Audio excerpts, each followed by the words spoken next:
Welcome to Newton's Macabre Tales. To find more free short stories, visit www.newtonwebb.com with 2 B's. The Ghouls of Bangalore by Newton Webb. 2518, New Bangalore, the Cirrus System. The air was pregnant with the scent of spiced protein cubes and a constant drone of the ever-insufficient air filtration systems. Kleeman strode down the metal gantry, his boots crunching through the garbage strewn across the lower decks of the New Bangalore colony. He reached his quarters. A vagrant had passed out on his doorstep, blocking the entry. Kleeman could see an empty hex needle still attached to his spine. Grunting, he nudged the body into the rest of the street trash. His door hissed open. The lights flickered on in his apartment. Cartons of discarded ration packs lay stacked in the corner of the room. He searched hopefully for a bottle of spirits that hadn't previously been emptied. Finding a third of a bottle of whiskey, he slumped into his gel chair and settled down with a glass of his favourite, much-needed tipple. Thumping the wall, he caused a menu screen to illuminate. He filtered through the musical selection and found Paula's favourite composer. Tinny music blared through recessed speakers. The notes fought through the background sounds of the lower decks. Kleeman glanced over at the corner and sighed. Yeah, Paula, I'm late. And yeah, I'm drinking. He took a hefty slug of whiskey. But it's been a hell of a day. I need this to help me think. There was no response. There never was these days. It's like that, is it? Well, I guess the day can't get any worse. He swilled his whiskey around in his glass. I've been cleaning the nutrient vats on level B. The posh ones. Kleeman finished his drink, pouring another and ignoring the scorn that washed over him like a wave. I'd add a drink. I need a bit these days to keep my hands steady. But I still dropped my scraper into one of the empty vats. Stupid, I know. But it gets worse. I jumped in to get it back, and my feet slipped on the sludge at the bottom. I banged my head. Must have faded out for a bit. He turned his head and indicated a scabbed-over bruise. Stupid, Kleeman. Sometimes I think you married me as an act of charity. You're the only good thing in my long, messed-up life. He filled his glass. Yeah, I know. Better lower my voice. Look here, we'll be sleeping. I'd like to see her before I go to bed. The memory of her face is the light that I see when I scrub the vats. He closed his sallow, sunken eyes. A sudden weariness came over him.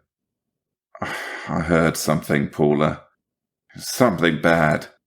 A team had come in to feed the vats. The best protein paste comes from feeding meat to the microorganisms in the vats. Real meat, Paula.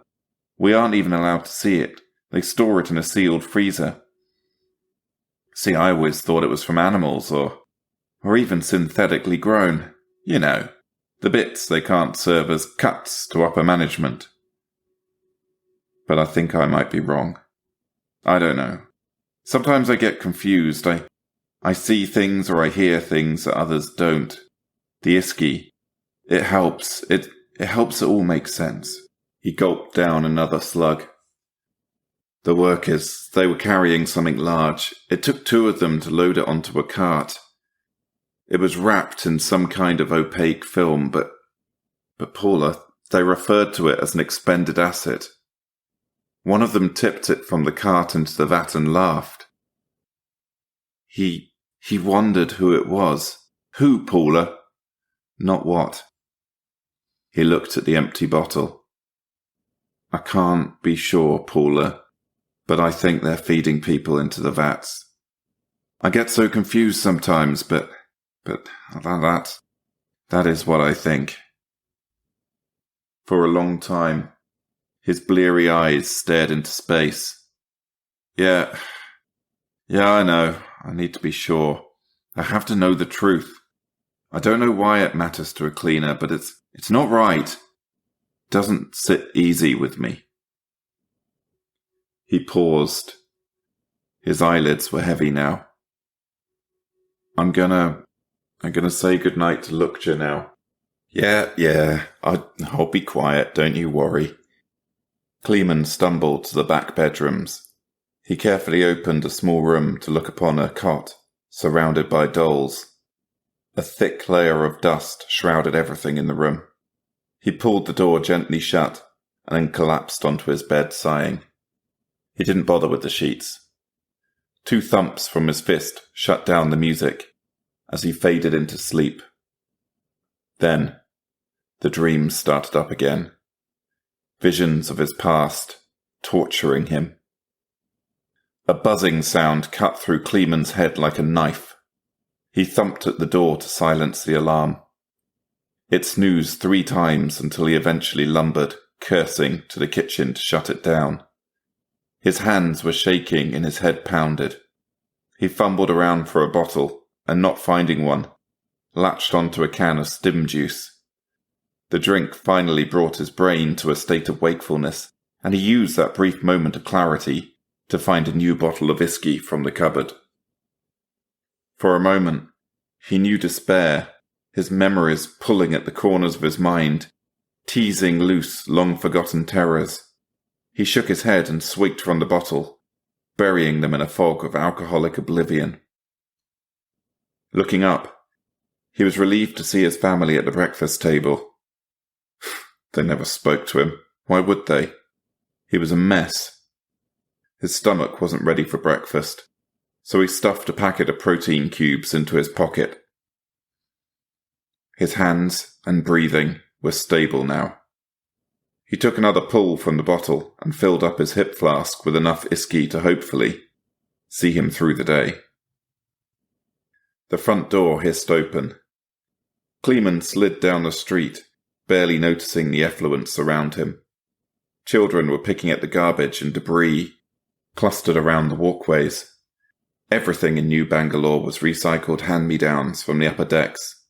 They used machines and cleaners in the upper decks to clear the streets and reprocess the materials. The trash wasn't worth enough to justify it in the lower decks, so instead, it just clogged the colony's corridors. He was early for work.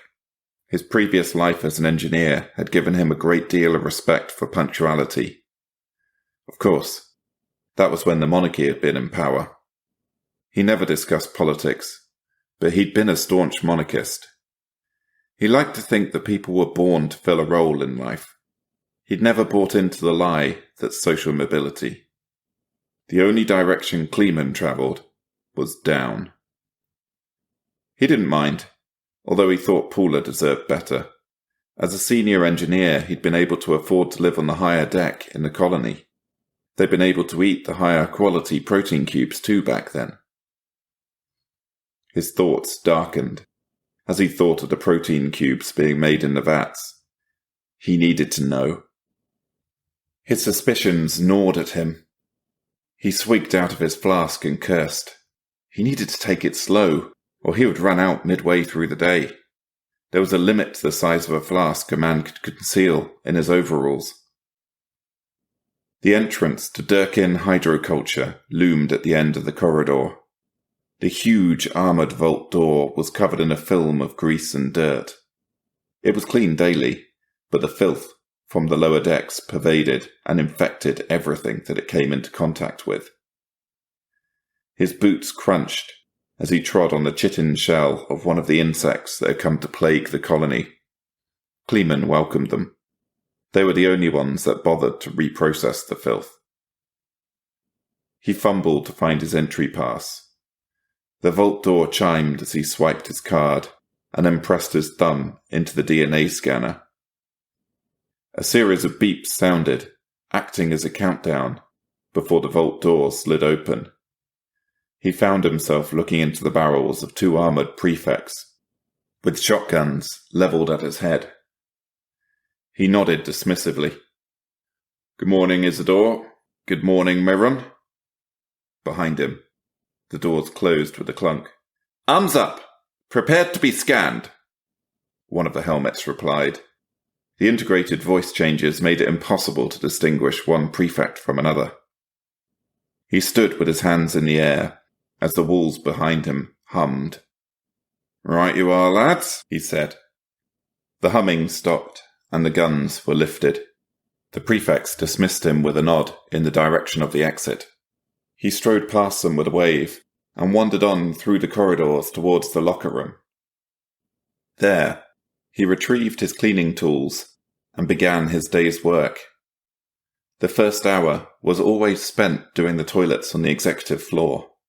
They needed to be immaculate before upper management arrived at the office.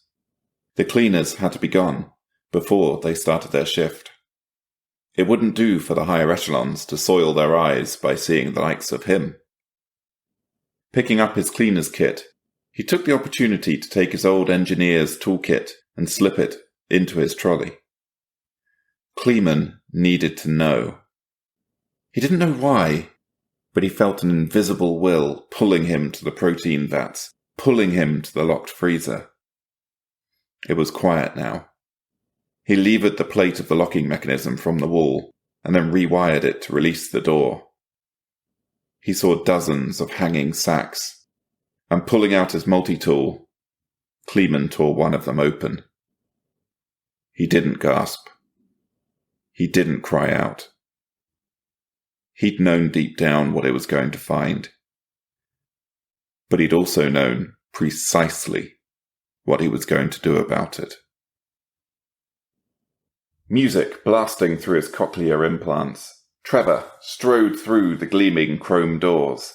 They parted before him with the merest of whispers. The receptionist smiled, their happiness never quite reaching their eyes as they waved at him. He graced them with a curt nod. Brushing an imaginary piece of lint off his suit, he entered the lift and pushed at the button for the top floor. Sneering at the control panel, he pulled out a bottle of antibacterial gel and swiftly rubbed off any germs. The lift should be voice-activated, just like his personal transport. A gentle instrumental played as the soft scent of sandalwood wafted from hidden vents. When Trevor emerged at the top floor, his new secretary, Janice, rose and bowed her head. "Get me a stim juice, Janice!" He paused, wrinkling his face with disgust. "Wait!" He stalked towards her. "Have you been crying? How dare you! I told you before, you look so ugly when you cry. Sort your face out, then get me my drink." Marching through the double doors to his office, they slid shut behind him as he mentally committed to replacing Janice with a more mentally stable subordinate. His desk loomed in front of him. It was made of genuine mahogany, a rarity of staggering expense. Reaching for a decanter of single malt whiskey, he swore. It was half empty. Someone had been stealing his imported whiskey. He spun, eyes flaring with rage. In the corner by the door sat a cleaner, a filthy, ragged cleaner, in his office. His gaze lowered to see a glass of whiskey in his hairy, unkempt hands. He shivered with rage, his anger blooming red as he pointed a finger like a weapon. "You're fired! I'll see you destroyed for this, you imbilic gibbon!" The cleaner stood and strode towards him, his eyes dead. He placed the glass on a desk with a resounding thud. "Sit down," he commanded. Trevor's mouth flapped. For the first time in a long time, he felt physically intimidated. He spun and tried to open the doors. They stubbornly refused to open. Locked. Trevor looked incredulously at the simpleton who stood watching him, eyes glowering. "Do you know who I am?" he demanded. "That's why I'm here. I have questions for you." "Questions? Who the hell do you think you are? Questions?" Racing to his desk, he hammered on the intercom. "Security! To my office! Now!" "They won't get through that door any time soon." "I said, I have questions."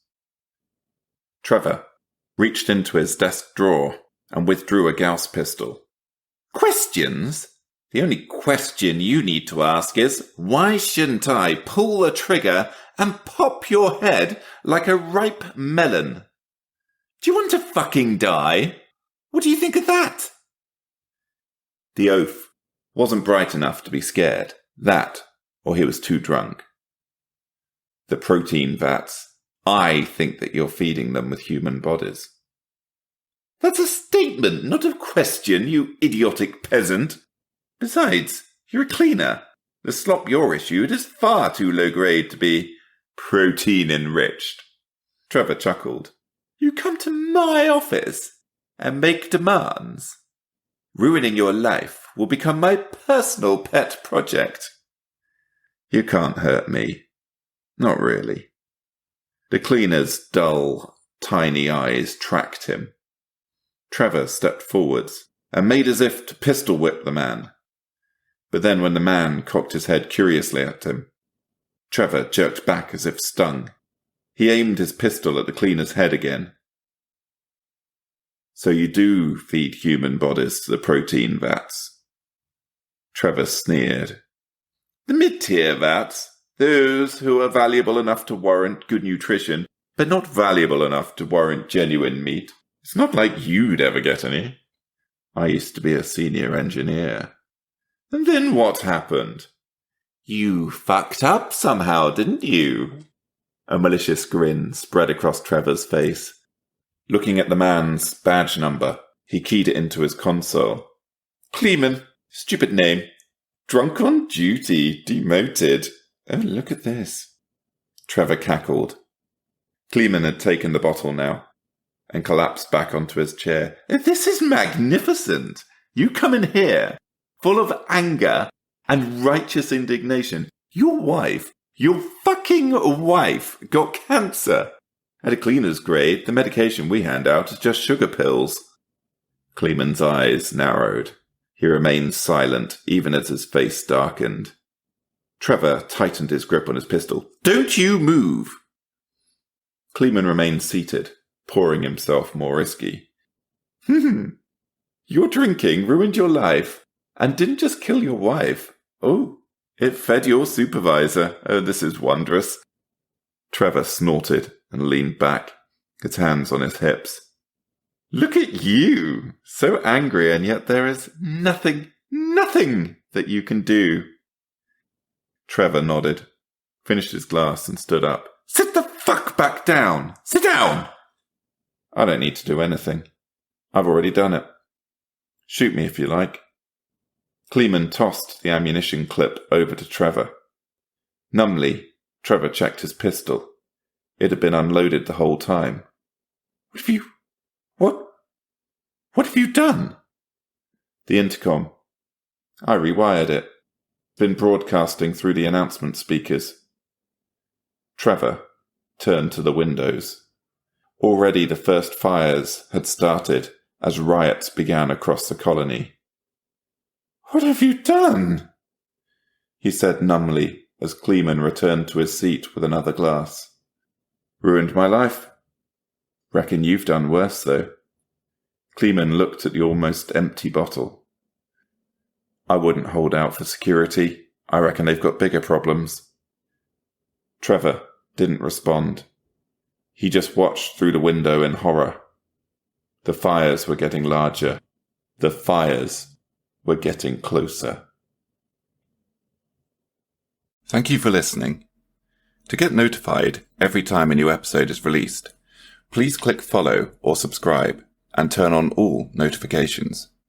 If you enjoyed this episode, then please take a moment to rate Newton's Macabre Tales. Reviewing allows the podcast to grow.